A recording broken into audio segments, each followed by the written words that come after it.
Hi, this is Tammy McClish. Let's take a look at radiographic pelvic girdle positioning.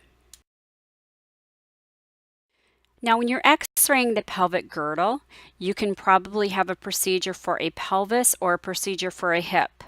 When you are x-raying the pelvic girdle, you want to make sure that you have the entire iliac crest. You want to have both right and left iliac crests.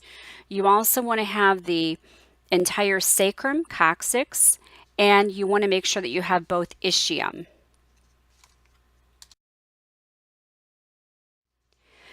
Now, prior to x-raying the patient, you need to select a few things. One thing you're going to have to do is you're going to have to select a kVp range that is appropriate. Now, please remember that anytime you x-ray anything that is thicker than 10 centimeters, you're going to be using a grid. Whenever you are using a grid, you are also going to make sure that you have a higher kVp. kVp range should definitely be higher than 70 kVp. But most textbooks are going to tell you that when you are x-raying the pelvis or the hip, you want to pick a kVp range that is around 80 kVp. Now, please also know that when you are using a digital system, you want to make sure that you have the highest kVp possible, because this will allow you to reduce the total dose to the patient by altering your MAS. So keep your kVp constant and alter your MAS based upon the patient's size in centimeters. You want to make sure that you closely collimate to the area of interest, and you want to make sure that you use gonad shields whenever appropriate.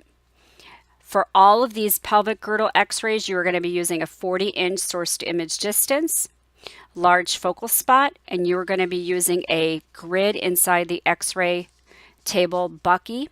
Or if you are working for a physician that wants you to have these x-rays standing, you can even use the upright bucky. Whenever you're using a digital system, make sure that the part you are x-raying is closest to the center of the image receptor, and you are also collimating closely. Now, the very first thing you want to do is you want to find the femoral head and you want to find the neck of the hip. There's two different ways you can do this. Method one, you want to draw an imaginary line between two landmarks. The two landmarks are the ASIS and the symphysis pubis. The midpoint of this line is determined from which a perpendicular imaginary line is drawn to locate the head and or the neck of the hip. The femoral head is approximately 2.5 inches down from this point. The second method is using the femoral neck. The femoral neck is 1 to 2 inches medial to the ASIS at the level of the proximal or upper margin of the symphysis pubis, which is about 3 to 4 inches distal to the ASIS.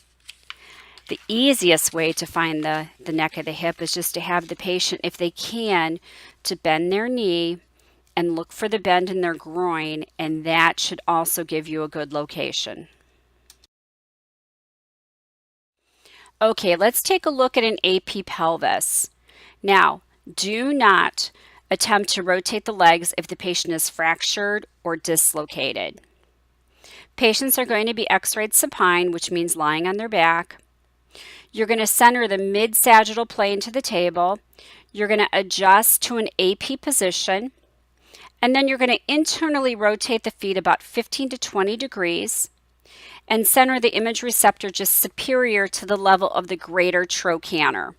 Now, if you're trying to find the greater trochanter, one thing you can do is just rotate the patient's hip in and out and feel on the outside of their pelvis, and you should be able to feel the greater trochanter. Please do remember that the greater trochanter is also at the level of the symphysis pubis. Now, you can shield radiosensitive tissues if it does not compromise the study. So for a female, you can go ahead and you can center inside the pelvic outlet. And then for a male, you can go ahead and just put the gonad shield down on the testicles. Your central ray is going to be perpendicular to a point midway between both ASIS and symphysis pubis, about 2 inches distal to the level of the ASIS. Now, when you're looking at your image, you want to make sure that the pelvic girdle, the two hip bones, L5, sacrum, coccyx, and proximal femora are all on your image. Orthopedic appliances are in entirety if you have them present. You really do not want to see a lot of the lesser trochanter. Lesser trochanters are generally not visible. Now, if you have a patient that is an athlete and they are running quite a bit, then they will have a larger, lesser trochanter than a non-runner. The way that you can get rid of your lesser trochanter is by making sure that you are internally rotating your legs. You want to internally rotate the femurs so that you are rolling that lesser trochanter down so that you're not seeing it on the radiograph. There should be no rotation evident by symmetry of the ilia and the obturator foramina. You should have optical density or brightness and contrast visualizing L5 and sacrum and the margins of the femoral heads and acetabula. You should have soft tissue and sharp trabecular markings clearly demonstrated with no motion. For an AP hip, you want to make sure the patient is supine. You want to rotate their lower extremity 15 to 20 degrees internally and center the center ray to the IR. Now, it's much easier if you can have the patient's toe in on both legs because it's easier for them to hold that position than to just turn in one leg. The center ray is perpendicular to a point 1 to 2 inches distal to the mid-femoral neck. You want to include all orthopedic appliances of the hip if present, and you can easily shield the radiosensitive tissues of the body if they're not going to compromise the study. For image evaluation, you want to make sure that you have the proximal 1/3 of the femur and the adjacent parts of the pelvic girdle, orthopedic appliance in the entirety if present, the greater trochanter, the femoral head, and the neck are in profile. The lesser trochanter is not visible or minimally visible. Optic density, brightness, and contrast. Sharp trabecular markings clearly demonstrated with no motion. Here is a hip lateral, non-trauma, frog leg, modified Cleaves method. Only position the patient for this view if the patient does not have any trauma. The patient is going to be supine. If you are looking for the femoral neck, you want to flex the affected knee and hip and abduct or abduct the femur 45 degrees from vertical.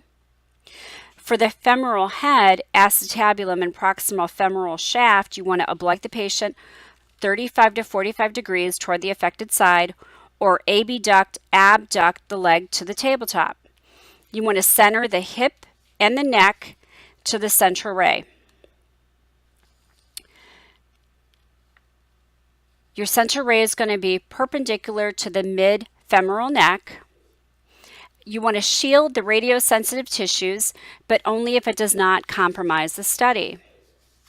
On image evaluation, the femoral head and neck, acetabulum, and trochanteric anatomy will be present.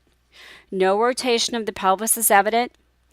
Orthopedic appliance in the entirety if present. Minimal distortion of the femoral neck. Greater trochanter is superimposed over the femoral neck. Optimal density, brightness, and contrast. And you want to have sharp trabecular markings clearly demonstrated with no rotation or no motion. Okay, here is a cross-table lateral hip for a patient that has trauma. This is an axial lateral infero-superior Danelius-Miller method. The patient is going to be supine with the level of the greater trochanter elevated to the center of the IR.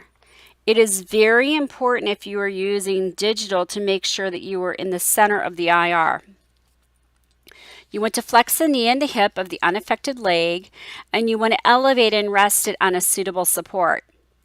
Now, back in the day, we actually used to use the X-ray tube. I would not recommend using the X-ray tube.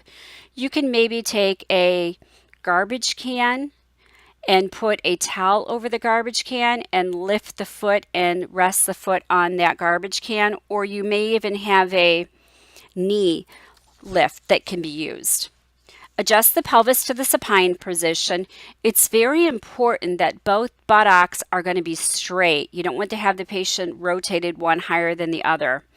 Unless contraindicated, rotate the affected leg internally 15 degrees internally. The central raise should be horizontal and perpendicular to the femoral neck area and the IR. Image evaluation, you want to have the entire femoral head and neck, acetabulum and trochanteric anatomy. Orthopedic appliance in the entirety if present. Femoral head, neck, and acetabulum are demonstrated with little superimposition of the opposite hip. No grid lines visible on the image. You want to make sure there's minimal distortion of the femoral neck, optimal density, brightness, and contrast, and you want to have sharp trabecular markings clearly demonstrated with no motion. Here are some optional views. The first one is an AP axial pelvis, also known as an inlet and outlet view. You will take 2 x-rays. Both of these x-rays are taken with the patient supine.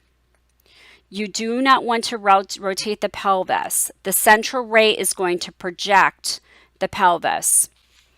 For the first x-ray, it is called an inlet view. Males and females, you will angle your x-ray tube 45 degrees caudad to the level of the ASIS. For the second x-ray, you're going to be taking an outlet view. For the males, you're going to angle your x-ray tube 25 to 35 degrees cephalic, and for females 30 to 45 cephalic, centering 1 to 2 inches inferior to the symphysis pubis or greater trochanter. When you're looking at the inlet view, your pelvic ring or inlet is in its entirety. Ischial spines are demonstrated in equal in size. Pelvis ring, no rotation. Optimal density and contrast with no motion.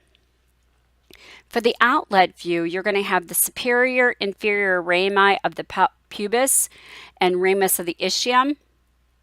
Obturator foramina are equal in size. Antero-inferior pelvic bone with no rotation. And optical density and contrast with no motion. And the last other positioning is a posterior oblique of the acetabulum, also called a Judet view. Patient will begin supine, and then you are going to turn your patient into a 45-degree posterior oblique. You are going to take 2 x-rays, one turn one way, one turn the other way. You're going to center for either the upside or the downside hip joint. If you are centering for downside, you're going to be parallel to 2 inches distal and 2 inches medial to the downside ASIS.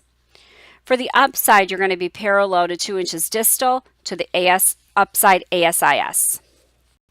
Now in the downside image, you're going to see the anterior rim of the acetabulum, posterior ilio-ischial column and iliac wing is demonstrated.